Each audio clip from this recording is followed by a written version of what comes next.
kasus Gibran secara hukum tertulis itu sudah selesai, bahwa dia sah menjadi calon. Tapi karena di atasnya ada moral dan etika, maka ada hukumannya dua. Pelanggaran etiknya itu dikenakan kepada oknum.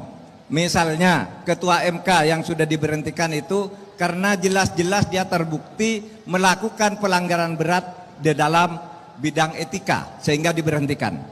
Tapi saudara, karena etika ini berkaitan dengan moral, maka sebenarnya hukuman moral, pengucilan sosial dan cibiran masyarakat akan terus terjadi kepada orang yang melakukan itu. Oke lah, hukum formal tidak mencakup, tapi kalau setiap orang mengatakan ini anak haram konstitusi, ini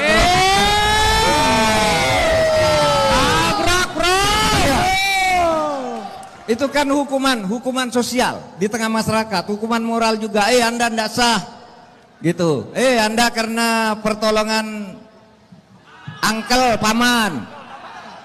Karena Anda ini merekayasa hukum. Itu adalah cibiran masyarakat yang tidak akan pernah terhapuskan selama hidupnya. Itu.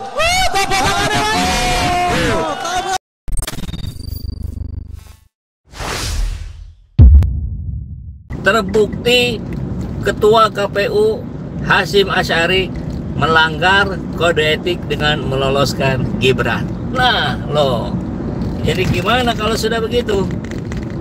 Batalin dong pencapresannya Gibran, pencawapresannya Gibran. Kalau mau fair, kan gitu ya. Tinggal bagaimana sekarang follow up dari keputusan itu. Jangan sampai hanya menjadi dagelan seperti yang terjadi di MK-MK. Kayak yang benar aja gitu kan. Kompas.com, Ketua KPU diputus langgar etik karena loloskan pencapresan pencalonan Gibran. Ini kabarnya ya. Jakarta Kompas.com, Dewan Kehormatan Penyelenggara Pemilu DKPP menjatuhkan sanksi peringatan keras terakhir kepada Ketua Komisi Pemilihan Umum Hasyim Asy'ari Senin. Kalau terakhir sudah selesai dong. Kalau peringatan terakhir berarti final dong.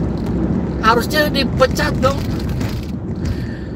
Jangan sampai, mari kita kawal ya, jangan sampai menjadi dagelan saja seperti Paman Usman. Hasyim dinilai melanggar kode etik karena memproses pendaftaran Gibran sebagai calon wakil presiden tanpa mengubah syarat usia minimum capres-cawapres pada peraturan KPU nomor 19 tahun 2023 sesuai putusan MK. Hasyim Asy'ari sebagai teradu satu terbukti melakukan pelanggaran kode etik dan pedoman perilaku penyelenggara pemilu. Pakar hukum menyebutkan itu sudah 3 kali melanggar, pelanggaran di MK kemudian pelanggaran di KPU, sudah double. Jadi mestinya dibatalkan. Minimalnya Hasyim Asy'ari dipecat dari ketua KPU. Kalau perlu bersama 6-7 orang tadi itu beserta jajarannya, karena sama-sama terbukti melakukan pelanggaran keras. Ganti semuanya dengan orang-orang baru yang betul-betul bisa dibuktikan bahwa mereka punya dedikasi dan integritas. Jadi salah satu masalah yang juga serius di bangsa kita ini ialah budaya feodal. Ini salah satu tantangan yang harus kita hadapi untuk membangun peradaban masa depan. Itu Inggris bentuk kerajaan negaranya itu, tapi perilaku politiknya republik. Maka waktu di Melbourne tempoh hari saya kasih kuliah umum, saya bilang kalian ini bagian dari kerajaan, tapi perilakunya sudah republik, sehingga mudah bagi Anda ini mau berubah jadi republik. Tepuk tangan, karena di sana ada isu mau berubah jadi republik. Pada seneng semua. Tapi Indonesia nggak begitu, saya bilang. Indonesia ini republik, tapi kelakuannya kerajaan. Oke? Sebagai kaum intelektual kita harus objektif melihat ini sebagai fenomena nasional, lokal nasional. Itu yang menjelaskan semua partai mengalami pembiruan darah. Bukan cuma satu, semuanya. Jadi kita tidak bisa menyalahkan partai A, partai B. Nggak bisa. Semua partai mengalami pembiruan darah biru kerajaan, seperti yang sudah dipraktekkan oleh Prabowo bersama Gibran ya, anak kandung dari Jokowi ya. Jadi sebetulnya di satu sisi keberanian Jimli Asidikli ini keren juga ya, berani bicara di depan Prabowo seperti ini. Cuman kadang-kadang apa yang menjadi tindakannya suka nggak jelas juga kan. Kita tahu Jimli ketua MK seperti yang benar aja gitu, mau membatalkan bisa jadi itu boleh, bisa dibatalkan itu. Nanti kita akan rapatkan. Ujung-ujungnya seperti dugaan semua. Tetap saja melaju itu anak haram konstitusi. Pemilu jadi ajang pembodohan rakyat. 2000 TPS siluman, mark up gila-gilaan, dan dia cuma minta maaf. Orang ini yang 3 kali mendapatkan teguran. Teguran pertama saja ketika dengan wanita emas Hasna ini itu sudah peringatan keras terakhir. Kemudian selang berapa bulan ini di dirty vote ya, diingatkan lagi. Kemudian menjadi peringatan teguran, peringatan keras. Nah, kemudian yang ketiga kemarin peringatan keras terakhir. Ini apa-apaan ini, dagelan-dagelan yang begini. Jadi mereka barangkali memang sudah tak tahu malu. Jadi kita jangan lagi bertanya, apakah Anda malu? Ya tidak, karena sudah tidak punya malu. Barangkali begitu ya. Allahu Akbar. Kita lihat fakta-faktanya yang terserak.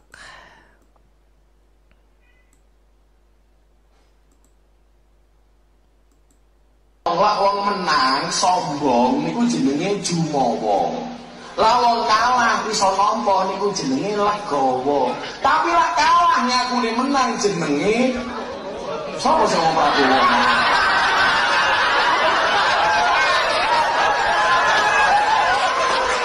Prabowo? Aku ngempet kok malah dicetak. Boyo aja banter-banter. Prabowo ngono wae kudune banter Pak. Ya, kita ingatkan lagi Miftah ya. 5 tahun lalu kali ya. Orang menang sombong itu namanya jumowo. Orang kalah menerima itu namanya legowo. Orang kalah ngaku menang itu namanya Prabowo. Miftah loh yang ngomong, Miftah bukan kita. Sekali lagi saya katakan dan berulang kali telah saya katakan. Persatuan nasional kita itu jauh lebih berarti, lebih penting daripada pemilihan umum itu sendiri. Buat apa pemilu? Hanya untuk memuaskan hawa nafsu, kepentingan memenangkan satu kelompok, satu golongan semata-mata? Buat apa pemilu? Buat apa pemilu? Untuk memaksakan dan mengajar masyarakat, bukan membangun kesadaran semakin pintar, tapi membodohin rakyatnya sendiri. Tidak ada artinya pemilu. Ya, kita lihat marak sekali serangan fajar, serangan isya, serangan maghrib. Jadi kayak udah sholat, jadwal sholat saja ini. Datang. Ya sudah mudah kita lihat kiri kanan ya. Ada yang terang-terangan, uang langsung, ada yang dikemas dalam bentuk barang. Terus apa yang bisa diajarkan dari pemilu ini sebagai pendidikan politik bagi rakyat kalau isinya adalah sogok menyogok? Bahkan kalau kita lihat kenapa 03 kemudian angkanya bisa begitu kecil, ya mudah saja dilihat. Di setiap kedatangan Ganjar di satu tempat, terutama di Jawa Tengah, besok lusanya Jokowi datang ke situ bawa beras bagi-bagi. Ini mudah kita baca gitu. Jadi bolehlah Anda menang, boleh, siapapun kontestan itu menang kalah biasa, tapi kalau curang itu yang kita lawan. Dan kecurangannya kecurangan yang terstruktur, sistematis dan masif. Akui ada kesalahan konversi data di Sirekap, Ketua KPU minta maaf. Padahal jauh-jauh hari banyak elemen masyarakat, bahkan Timnas Amin meminta Sirekap itu diaudit dan tak pernah dijawab. Koplak gak sih? Jadi ini seperti yang disengaja. Patut diduga ada upaya yang terstruktur sistematis membuat Sirekap ini tidak diaudit.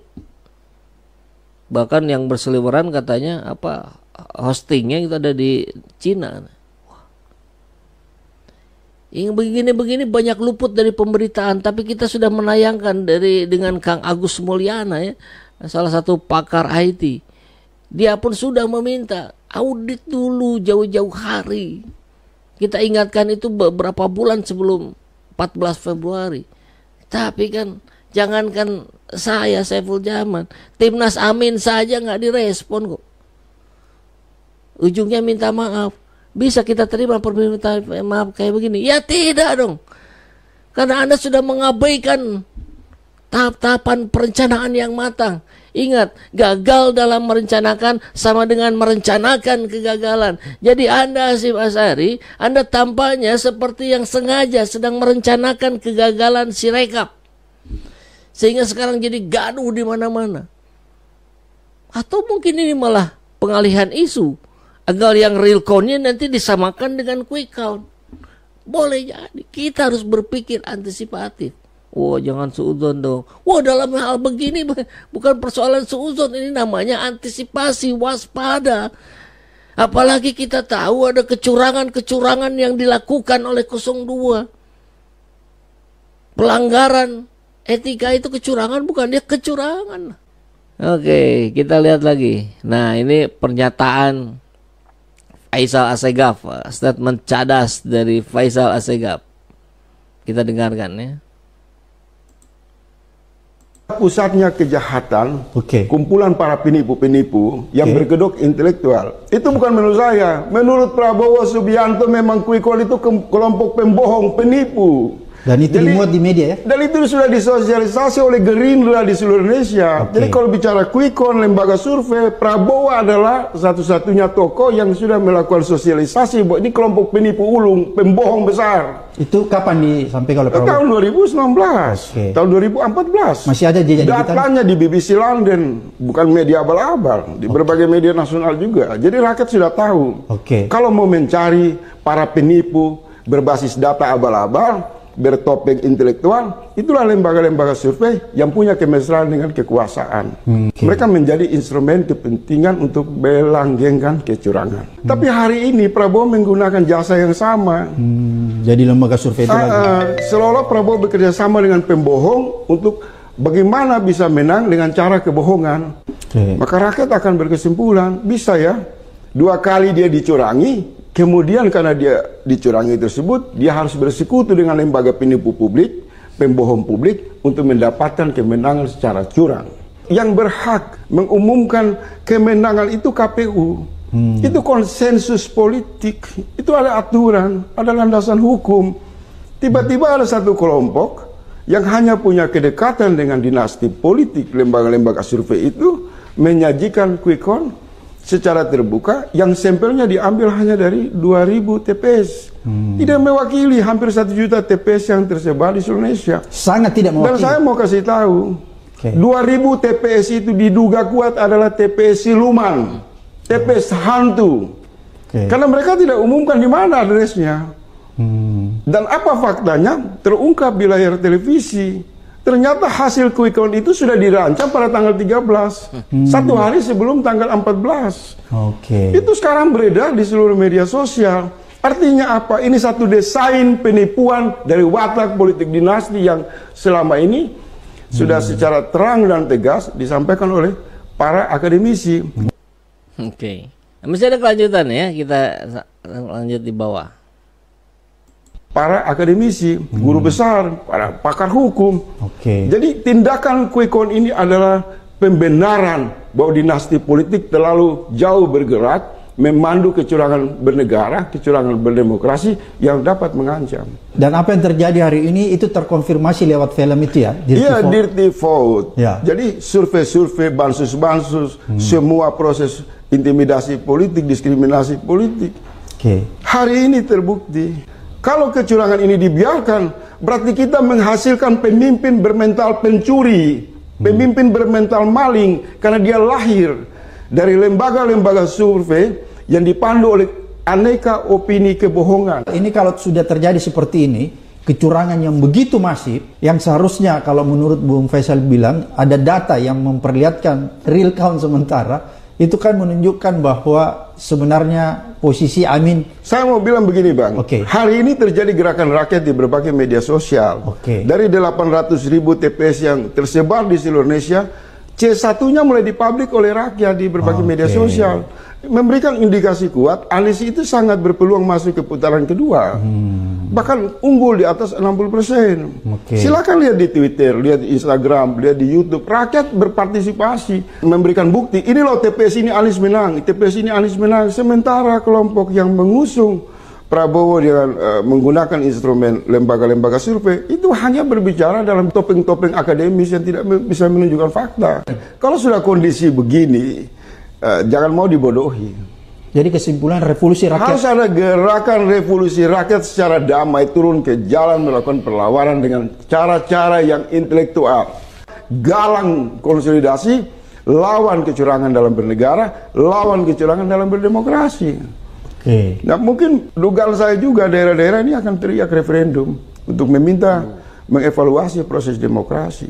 Kalau 10 kampus besar di Indonesia dalam waktu cepat, para guru-guru besar itu berkumpul lalu mengumumkan pemilu ini curang, selesai. Kalau dia sudah mengatakan quick count itu pembohong, kemudian dia pakai untuk merayakan kemenangan, itu satu perayaan kebohongan. Perayaan kebohongan yang dilakukan oleh Jokowi Gibran di Istora kemarin ya, karena real count tidak boleh dijadikan patokan. Dan saya kira juga begitu ya. Tadi tidak diinformasikan di awal bahwa rakyat bergerak. Hari ini sudah akan ada yang ke Bawaslu. Besok akan ada yang ke KPU. Mungkin dalam 1-2 hari ini juga kampus-kampus kembali bicara tentang terjadinya pelanggaran-pelanggaran yang masif ini yang tidak boleh dibiarkan. Harus ada tekanan yang luar biasa dari rakyat. Ambil alih, rakyat ambil alih sajalah. Kalau partai-partai masih ambigu, kebingungan, tersandera dan sebagainya, biar rakyat yang selesaikan. Gitu aja lah sekarang ya.